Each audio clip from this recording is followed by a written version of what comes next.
Okay, hello, greetings and welcome. Now in the Qigong journey we have several different aspects to developing power. The first is resonance. When you're feeling vital energy, there's a part of your mind which surrenders itself to become more in tune or in resonance with the energy you're working with. And the more in tune it is, the more power you're going to feel. So your perception of the energy is amplified. That perception allows you to identify and move your will through it at a much greater level. So this is the first part of it. People who are very sensitive to energy and they're doing Qigong, they'll experience things as being much more profound and much more powerful than a person who is less sensitive. So this principle of resonance is your starting point. Your next aspect of feeling energy is the mental space. If a person's mental space is very, very contracted, then their body is going to occupy more of their awareness. If their mental space is larger, then the spirit senses will be more active. And when the spirit senses are more active, it has more depth into what they're looking at. And that depth allows them to accumulate energy in a larger space, thereby getting more volume of energy that they can work with. So mental space allows you to fill that space with energy, allows more sensitivity. And the gaps and the spaces between the mental, astral, the chi body, and the physical vital body, when it's stretched open, it's more conductive. So that goes into the next point. Conductivity across the mental astral matrix is the connection between the mind, the energy system, and the body. So that bridge opens up when there's more space. If a person's under a state of stress and the mind's contracted, it closes and you have less conductivity across those bridges and less power.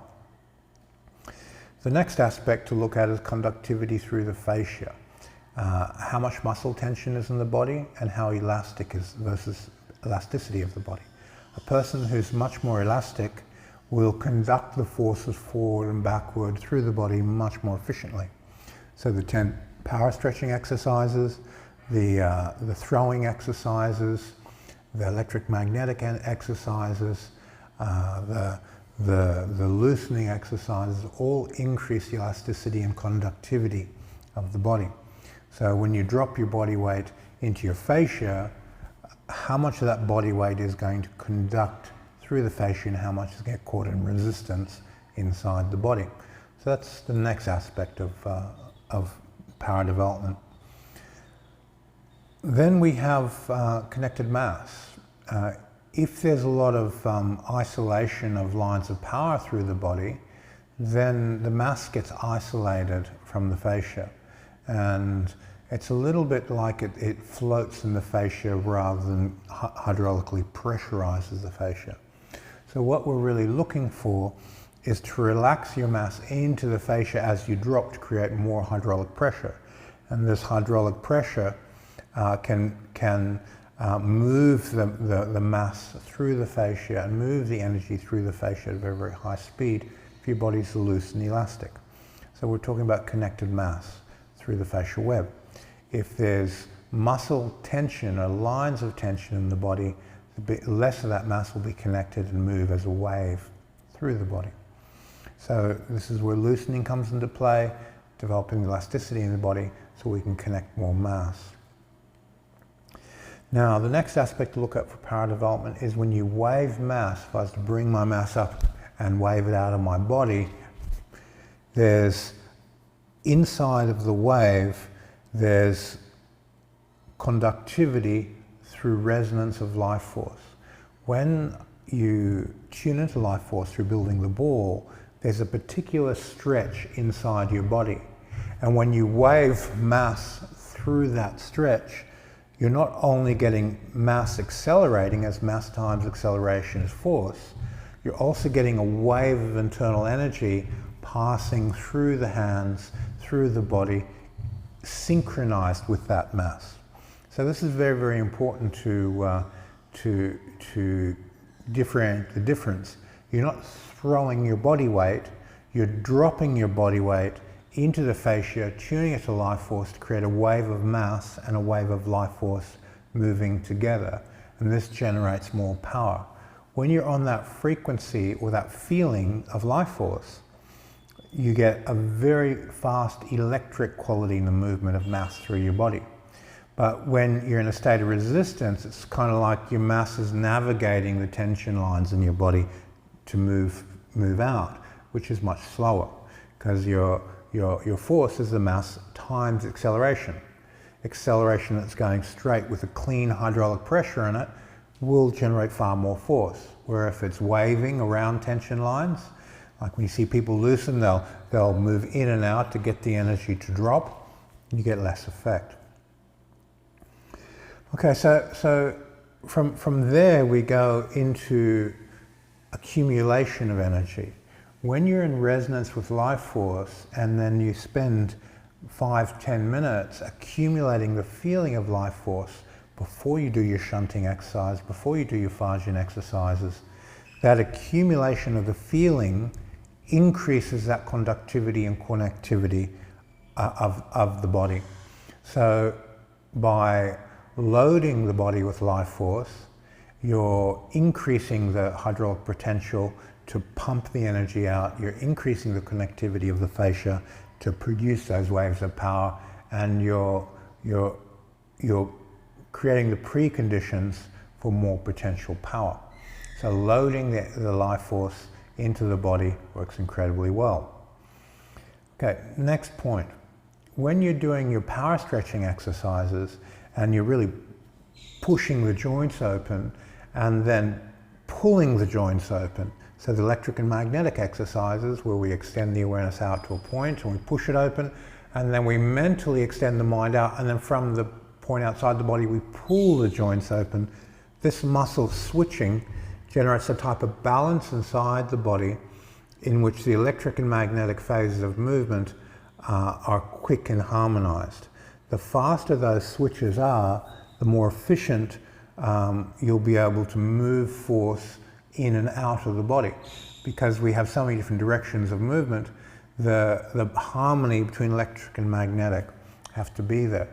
If a person is doing a lot of strength training where everything is an outward throwing action, where there's no inward magnetic actions, there's going to be an imbalance between electric and magnetic, and the way you pulse energy and move energy will be less efficient. So balancing the electric and magnetic lines of the body are very important. Balancing electric and magnetic muscle patterns and movements, very, very, very important. The next area is the degree of unity there is between your mind, the feeling of the energy, and the connection of the mass. When you're waving energy through your body, there should be a unity inside the fascia, the energy in the mind. It's a mind-chi-body type of fusion. And you'll get a sensitivity to the degree of fusion that you have when you're doing Qigong exercises. So this level of awareness of the energy and fusion to it in a unified way between the bodies, this also increases your potential power. The next area is the magnetic quality in your mental astral matrix, which connects your mind, your energy system, and your body together. It's regulated by magnetic fluid. So every time you do a balance exercise where you're out of balance and your balance gets stimulated and everything gets pulled back into balance, you're increasing magnetic fluid. If you're doing this type of magnetic fluid work while doing conscious magnetic breathing, your mental astral matrix gets stronger. Now, if you occupy a very, very large space where you're building magnetic fluid, you get a strong magnetic quality between the bodies, thereby increasing mind-chi-body fusion and increasing potential power because of those magnetic Qigong exercises. So wherever you see a Qigong exercise where a person's rocking, they're on the edge of their balance, they're slightly out of balance, and they're doing magnetic breathing, this is increasing potential power. Then the next aspect of power is the way you connect to where you're sending the power. When you touch your training partner that you're going to bounce, or if you're touching a bag that you're going to strike, you're hitting a wooden dummy, arm palm pad, the stickiness at the point of contact. When your hand touches, it needs to extend through to your partner's base, needs to extend through the wooden dummy, needs to extend through the pad, and that extension or stretch through the target generates a stickiness at the point of contact. If I hit at something, there's reverberation which dissipates force and I lose the connection. But if I hit something, I stick and extend through it, then there's less dissipated force at the point of contact, and my energy will hit the object much more cleanly and move through it and catch it, depending on where I put my mind. So when you touch your training partner, you're always touching their base, feeling their whole field, feeling the lines of tension and picking them up and coming under them. So you get clean sticking energy. So you don't get any wasted energy at the point of contact, but your energy picks up your partner's base and you get a full transfer. So that part of the equation is very, very important for power development. It doesn't matter how much power you have, if you can't transfer it, it's not going to be much good to you. So the sticking energy at the point of contact is based on the way you stretch through your partner, feel the base and extend the energy through them. The next aspect of that sticking energy is your mind's relationship to the target. When your mind touches your partner's base and feels the totality of their body, of their tensions, of the feeling of the energy in their mind, there's gaps between their mind, their energy system, and their body. Those gaps, when energy goes into them, has an amplified effect on them. If it hits the strongest lines in their body, they have the most protective chi and they're able to neutralize those forces. Now they might get bounced away, but they won't get injured. But when you put a force through the gaps, there's no protective chi and you get a much higher reaction inside your training partner. That's why in Tai Chi, when they touch, they're always looking for lines of tension, gaps in the lines, gaps in the feeling of the balance, voids, fullness, and so forth. These differentials allow you to slip in and generate various reactions. So this listening energy of how you know your partner, this increases the potential power output. The next aspect is to know your partner but they don't know you. Now, what does that mean? It basically means that your body is much more attuned to relaxation in the facial web with a feeling of empty fullness. Now, have a think about that, empty fullness, empty of tension but fully connected. So that your partner can't feel what you're doing because you're in a much more yin state while being connected to their tension as they expose themselves. Now, if a person's very yang and has a high center and you're very yin and connected, they won't be able to feel what you're doing, but you will be able to feel what they're doing. This contrast allows for greater power generation and more effect when you punch the energy through them, because they're less able to nullify what you're doing. Okay, so the next aspect about increasing power is your ability to maintain cohesion and stickiness to the energy while expressing will. Now, a lot of people, when they send energy out, they actually disconnect the listening from the energy as they amplify will. So if I want to wave energy up and shake the energy out, if I increase the yang trying to produce more power, there's a desynchronicity of my mass, the feeling of energy in my mind, due to the amplification of will. You should never amplify the will and energy greater than your ability to maintain unity and connection. That's when your chi breaks. You break the connection between mind, energy, and body, and your mass wave, your energy wave, and your mind wave are desynchronized by trying to exert too much will. So what you want to be doing is putting the will into the magnetic fusion and then moving the mass at a rate with the energy that they're synchronized together and that there's no separation. This will increase your power versus putting too much yang in your mind and decreasing your power by breaking your connectivity.